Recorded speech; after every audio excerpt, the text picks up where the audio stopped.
एक समय की बात है, एक गांव में एक बुद्धिमान ब्राह्मण रहता था। उसे अपने द्वारा प्राप्त शिक्षा का उपयोग समाज के लाभ के लिए करने का विचार था। उसने गांव की जनता के बीच एक सभा बुलाई और उन्हें एक कहानी सुनाने का निर्णय लिया। यह है उस कहानी का विवरण। एक समय की बात है, एक आदमी ने अपनी गुहार में रहते समय एक छोटा सा वृक्ष देखा।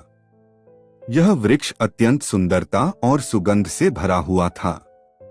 व्यक्ति ने वृक्ष को देखकर अपने आप से कहा, मैं इस वृक्ष की छाया में आराम करूंगा और इसकी सुगंध से अपनी समस्याओं को भूल जाऊंगा। और उसने वृक्ष के नीचे बैठकर आलस्यपूर्ण ढंग से अपना समय बिताना शुरू कर दिया। वर्षों बीत गए और आदमी ने अपने आप को इसी आलस्यपूर्ण रूढ़िवाद से जकड़ा हुआ पाया। उसका ब्रह्मचर्य कायम रखने की आवश्यकता की कोई जरूरत नहीं थी और वह अपनी सामाजिक और पारिवारिक दायित्वों को भी नजरअंदाज कर दिया।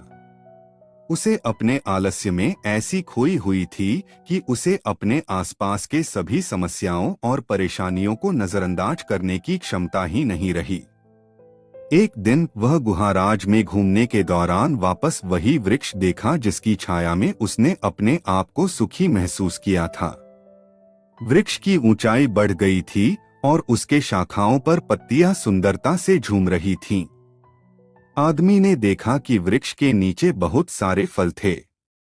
इसे देखकर उसे अचानक अहमियत महसूस हुई और उसने सोचा, इस वृक्ष ने इतने बड़े और खुशहाल होने के लिए इतना कुछ किया है।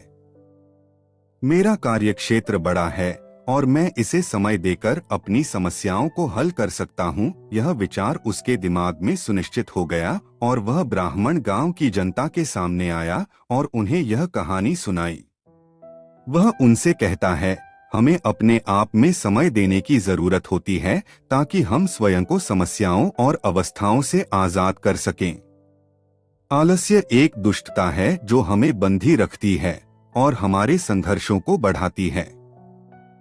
इसलिए हमें आलस्य को दूर भगाना चाहिए और सकारात्मक और समर्पित दृष्टिकोण के साथ जीना चाहिए। इस कहानी से समझ में आता है कि आलस्य हमें विकास से रोकती है और हमें उच्चता की ओर प्रेरित करती है।